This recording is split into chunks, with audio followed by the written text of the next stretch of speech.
រាល់ថ្ងៃយមរាជតែងតែដើរលបមើលតើណាធ្វើបាបច្រើនដល់អាយុគេប្រមូលទៅវិញគេប្រមូលហើយថ្ងៃនេះយមរាជមកទៀតហើយរយណាមឃើញតប៉ិនេះកំពុងដេកហ៎ចាប់តប៉ិនឹងហ្មងទៅចាប់យកទៅមិនយកទៅឲ្យយមរាជយកទៅឲ្យប្អិនសួរថាណែឯងមកពីណាខ្ញុំធ្វើបន់ឆ្លងមកកាប់ឈើកាប់អស់កាប់វល្លិស្រាប់តែដេកលក់គេចាប់ខ្ញុំមកខ្ញុំនិយាយរឿងឲ្យស្ដាប់ណែមានពីមុនមកអ្នកធ្វើកត់ធ្វើសាលាហើយមិនព្រមលះបង់ឲ្យដាច់ពីរបស់ខ្លួននេះនៅតែសាលាអញកត់អញសាលាអញកត់អញដល់តែស្លាប់ទៅអារម្មណ៍ជាប់ជំពាក់ទៅកើតជាកលាបជីងចក់នឹងកត់នឹងមានអ្នកជីកដងជីកស្រះហើយអត់ដាក់ឲ្យគេប្រើប្រាស់ជាសាធារណៈទេនៅតែស្រះអញដងអញស្រះអញដងអញដល់តែស្លាប់ទៅកើតណែជាសត្វអង្កែបមាត់កវ៉ែតដេកនឹងមាត់ស្រះនឹងមានអ្នកដាំដើមពោអញមិនចង់ឲ្យគេជ្រកមិនចង់ឲ្យគេប្រើប្រាស់ដល់តែស្លាប់ទៅកើតជាសត្វរាជសីមកដេកយាមដើមពោហ្នឹងមានអ្នកមានកូនមិនធ្វើពិធីដើម្បីកូនដូចជាតលាក់ជាក្រានបកក់កូនចេញខែកូនចេញខែចៅកាត់សក់បកក់សេរីកោជុកបួសនេះអីអត់មានធ្វើទេម្ល៉េះហើយអាកូនល្អលែងមកកើតជាមួយអស់មានអ្នករៀនមានចំណេះចេះដឹងពីគ្រូនេះពីគ្រូនោះខ្លាចអន់និយាយពង្រៀងថាខ្ញុំមិនមែនចេះពីគ្រូនឹងទេមិនមែនចេះពីគ្រូនោះទេខ្ញុំចេះខ្លួនឯងខ្ញុំររៀនពីនោះពីនេះមកឲ្យវាឡូវជាងនឹងនោះស្រាប់តែតទៅមុខរៀនអីលែងចេះផ្លេចគុណគ្រូរៀនអីលែងចេះ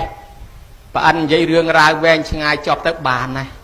ណែយមប្របាលគេគ្មានទោសទេយកគេត្រឡប់ទៅវិញគេធ្វើបន់ឆ្លងតាឲ្យគេទៅធ្វើបន់វិញ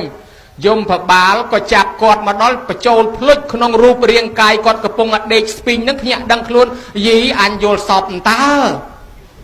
យល់សពហ្នឹងខ្លះគេហៅផ្លឹកព្រោះវាយល់សពធ្ងន់ណាប្រអិនយកព្រលឹងទៅសួរទៅហើយដូច្នេះត្រឡប់មកដល់ផ្ទះយករឿងហ្នឹងមកតណាលប្រាប់ប្រពន្ធហ្នឹងទុកមាត់មិនសក់ក្អែកមួយជាក្អែក10និយាយតគ្នារហូតដល់យើងចេះទាំងអស់គ្នាដែរហ្នឹងទៅអញ្ចឹងបានយើងនិយាយថាមិនបានឆ្លងខ្លាចកើតជាកលាបជីចក់មកពីរឿងហ្នឹងហើយចោះបើសិនជាយើងមិនបានឆ្លងមែនវាអាចកើតអញ្ចឹងមែនអីអត់បើតាមធម៌នោះវាថាអាចដែរតែសៈភិក្ខុរៀបស្លាប់ទៅស្ដាយជាពោអញថ្មីជាពោអញល្អស្លាប់ទៅកើតជាចៃខ្មោចនៅនឹងជាពោសេដ្ឋីម្នាក់រៀបស្លាប់ទៅអញស្ដាយអំពៅមិនទាន់បានកាច់ទៅប្រគេនលោកផងស្រាប់តែអារម្មណ៍ជាប់ជាមួយអំពៅស្លាប់ទៅកើតជាតង្កូវនឹងដើមអំពៅម្ដាយឪពុកខ្លះអាឡោះអាឡៃកូនចៅគេបបួលទៅសិលមិនទៅទេទៅបន់មិនទៅទេគ្មានណានៅមើលកូនមើលចៅស្លាប់ទៅកើតជាប្រែតក្បែរផ្ទះស្រីម្នាក់នោះមកពីរស់ស៊ីចំនួនខ្លាចចោលប្លន់យកទ្រព្យទម្លាក់បោះក្នុងព្រៃអារម្មណ៍ជាប់ជាមួយទ្រព្យហ្នឹងដល់តែស្លាប់ទៅកើតជាប្រែតថែរក្សាទ្រព្យហ្នឹងអាខ្លួនអត់បានចាយហើយកើតជា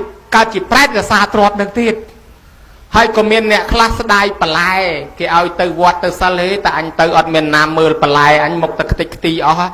ហើយស្រាប់តែថាបើរវល់បន្លែរវល់ប៉ុន្តែកុំឲ្យដល់ថ្ងៃស្លាប់ទៅជាប់ដែរប្រយ័ត្នតែតកៅនៅនឹងបន្លែអានឹងវាមានអញ្ចឹងដែរដោយសារជីវ័នចិត្តចុងក្រោយជាប់ជាពាក់ឬក៏មួយទៀតគេហៅថាសម្ភវេសីសៈកំណើតកើតបដោះអាសន្នអ្នកខ្លះស្លាប់ទៅដូចជាខោសកៈ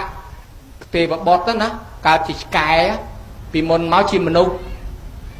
ដើរទៅក្បែរផ្ទះសេដ្ឋីរកការងារធ្វើអត់បានសោះអត់អីស៊ីអស់កម្លាំងពេករកការងារធ្វើមិនបានដេកក្បែរលបងផ្ទះសេដ្ឋីឃើញគេយកបាយមកឲ្យឆ្កែហើយបាយឆ្កែសិតតែសាច់ឯងនេះមនុស្សប៉ិនមនុស្សរកអីស៊ីគ្មានឆ្កែសេដ្ឋីស៊ីសិតតែសាច់វិញអញបើបានកើតជាឆ្កែសេដ្ឋីក៏គ្រាន់បើដែរវិញគ្រាន់តែនឹកអញ្ចឹងខ្យល់ចាប់យប់នឹងស្លាប់ទៅកើតជាកូនឆ្កែនោះមែនវាមានអញ្ចឹងខ្ញុំមើលឃើញអារម្មណ៍វាទាញអញ្ចឹងទៅពីអ្នកប្តីប្រពន្ធអាឡៃងូតទឹកសាសងគ្នាបាច់ទឹកដាក់គ្នាសើចកក្អឹកទៅវិញទៅមកគេច្រៀងឆ្លងឆ្លើយគ្នាប្រពន្ធនោះច្រៀងដាក់មាត់ក្បែរទឹកដូចហ៊ីងយំប្តីថាមើលប្រពន្ធអញច្រៀងសលេងដូចហ៊ីងស្រាប់តែខ្យល់កស្លាប់ប្តីទៅកើតជាកូនហ៊ីង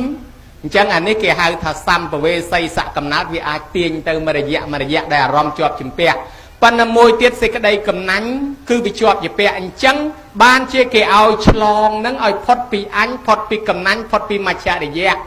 មិនចាំតែធ្វើបុណ្យនេះឲ្យតែលះចិត្តឲ្យស្អាតគឺឆ្លងរួចហើយដូចដាក់បាតលោកអញ្ចឹងមិនចាំបាច់ពហុទេវាអីមិនចាំបាច់ឆ្លងអី